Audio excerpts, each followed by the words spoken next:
মাই god, তোমাকে অসম্ভব সুন্দর লাগছে। আচ্ছা, এত কিছু তুমি কখন করলে? আপনি যখন নামাজ পড়তে গেছিলেন তখন সামান্য সেজেছি। এত কষ্ট করার কি দরকার ছিল? আজকে আমার রাজার বিশেষ রাত, তার রানী কি সাধারণভাবে রাজার সামনে আসতে পারে?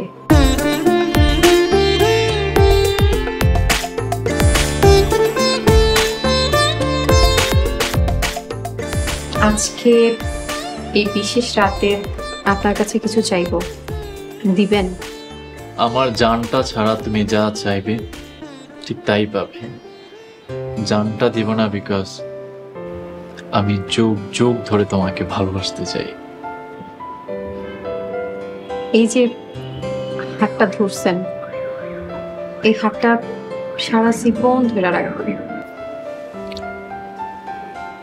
আমার মরণ ছাড়া তোমার কাছ থেকে আমাকে কেউ কোনোদিন কোনোভাবে আলাদা করতে পারবে না। আল্লাহ আমাদের কবুল করুন।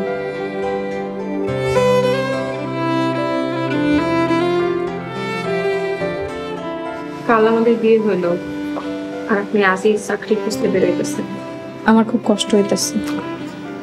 তাতে কি হয়েছে? সারাটা জীবন আমাদের পড়ে আছে সামনে একজন আরেকজনকে ভালোবাসার জন্য।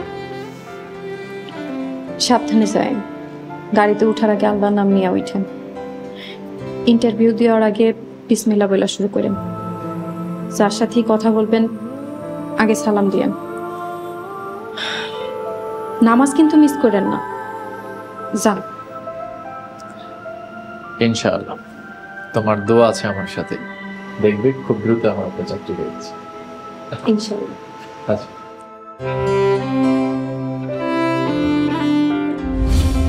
মা ভালোই আছে, আব্বারে চিন্তা করতে না কইল। আরেকটা কথা, আব্বারে এখন রবীন্দ্র বাড়িতে পাঠায় না, বুঝতেই তো পারতেছেন। কয়টা দিন স্যার, আস্তে আস্তে সব কিছু ঠিক হয়ে যায়। সময় আবার কি এলো? আচ্ছা মা, পরে ফোন দিতেছি আমি।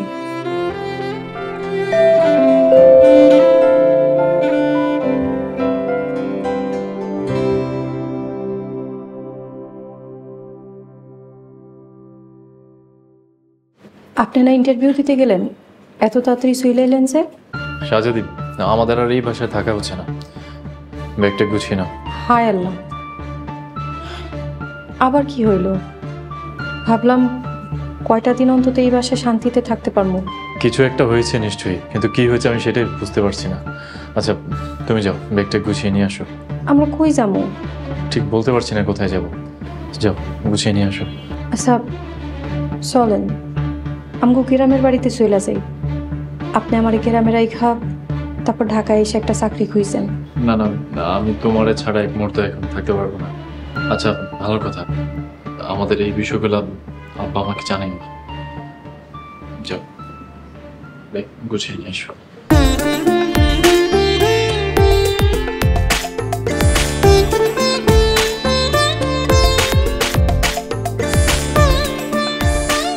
স্যার আসবো?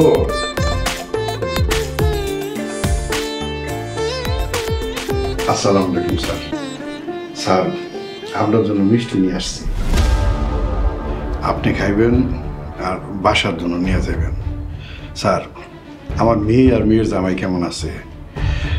চাইছিলাম মিষ্টি নিয়ে বাসায় যাবো, কিন্তু হঠাৎ করে এরকম একটা কাণ্ড হয়ে গেল, বাসায় যাওয়ার সাহস করতে পারলাম না।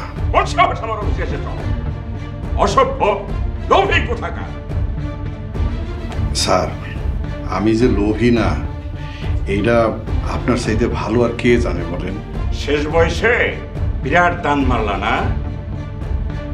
রমজান আলী, তোমার মনের আশা কোনোদিনও পূরণ হবে না। পায়ের জুতা পায়ে থাকে, পায়ের জুতা কোনোদিন মাথার তাজ হতে পারে না। আস্তাগফিরুল্লাহ স্যার, মানুষ হইতেছে সৃষ্টির সেরা জীব, আশরাফুল মাখলুকাত, তারে জুতার সাথে তুলনা দিয়ে আল্লাহ নারাজ হবে। তোমার গালে মারিনি তাই ভাগ্য ভালো। তোমার মতো ইতর ছোট লোকদের সাথে কথা বলে আমি আমার মূল্যবান সময় নষ্ট করতে চাই না। তোমাকে আমি চাকরির থেকে বহিষ্কার করলাম। এখন আমি এই মুহূর্তে আমার অফিস থেকে বেরিয়ে যাও। বেরিয়ে যাও। জি স্যার, কোনো অসুবিধা নেই। কাজ করলে আল্লাহ দুনিয়ায় রিজিকের অভাব হইব না। আপনার এখানে কয়দিন রিজিক আছিল তাই চাকরি করছি। একটা কথা শুধু জানতে চাই স্যার, আমার মেয়ে আর মেয়ের জামাই কেমন আছে একটু বলবেন? জানি না কেমন আছে, জানি না কোথায় আছে তাও জানি না। আমি আমার ছেলেকে ত্যায্য করেছি। কি দুর্ভাগ্য আপনার বলার। আল্লাহর কাছে দোয়া করি ওরা যেখানে থাকুক সুখে থাকুক, শান্তিতে থাকুক। আসি স্যার, আসসালামু আলাইকুম।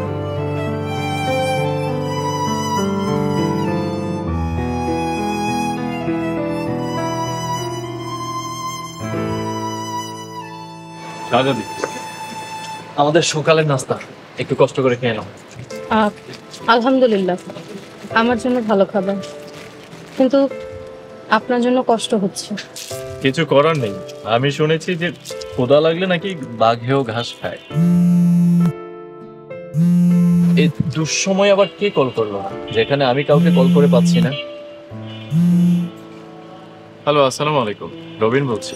ওয়ালাইকুম আসসালাম, রবিন মাসুদ বলছি। এটা আমার অফিসিয়াল নাম্বার। শেষ পর্যন্ত এই অভাগার কথা তোর মনে পড়লো? গতকাল থেকে তোকে কতগুলো কল দিছি। সরি দোস্ত, ফোন ধরতে পারিনি। তুই রাতে কোথায় ছিলি আর এখন কোথায় আছিস? রাতে এক ফ্রেন্ডের বাসায় ছিলাম, এখন আশ্রয়হীন। নতুন বউকে নিয়ে রাস্তায় বসে আছি। কি বলতেছিস? শোন, আমি তোকে একটা ঠিকানা পাঠাচ্ছি, তুই ওখানে চলে আয়। আর তোর সাথে যে আমার কথা হয়েছে এটা যেন মামা কোনোভাবে না জানতে পারে। সাবধানে আছিস, হ্যাঁ? ওকে, ঠিক আছে, তুই তাহলে আমাকে টেক্সট করে দে। ওকে।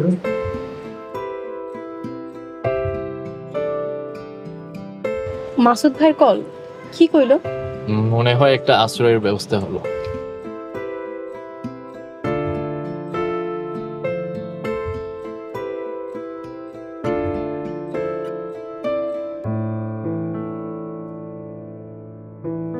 এটা কার বাসা? এটা আমার এক কলিগের বাসা। তোরা এখানে মাস দুয়েক থাকতে পারবি। ওর পোস্টিং ঢাকার বাইরে, আর ওর ওয়াইফ প্রেগনেন্ট, তো তাই বাবার বাড়ি গেছে। মাসুদ ভাই, খুব দুশ্চিন্তায় ছিলাম। আল্লাহ আপনাকে নেখায়ের দান করুন। ভাবি, কোনো ব্যাপার না, আপনি আপনার মতো গোছগাছ করে নেন। এখানে 2টা রুম আছে, একটাতে আপনারা থাকতে পারবেন আর একটাতে তালা মারা। সমস্যা একটা হচ্ছে এখানে একটা বাথরুম নেই। রবিন, প্লিজ একটু ম্যানেজ করে নিস। আরে দোস্ত, এখন আমার জন্য এটা রাজপ্রাসাদ। থ্যাংক ইউ দোস্ত।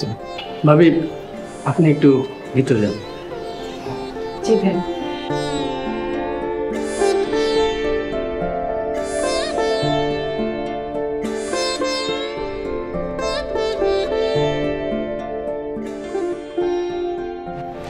শোন, আচ্ছা, মা বাবা কানে জোড়া কেমন আছে? এই অবস্থায় কেমন থাকবে বাবা? সবাই উপরে উপরে রাগ দেখালেও ভিতরে ভিতরে সবাই কষ্ট পাচ্ছে।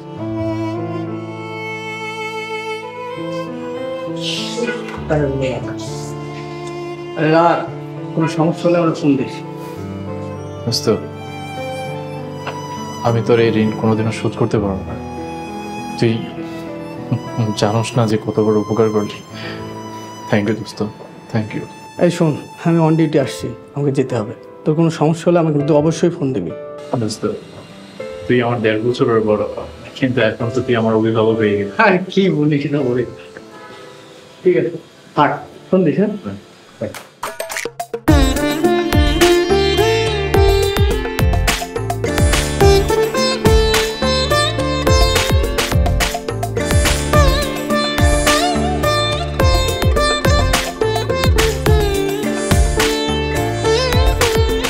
শুনতেছেন?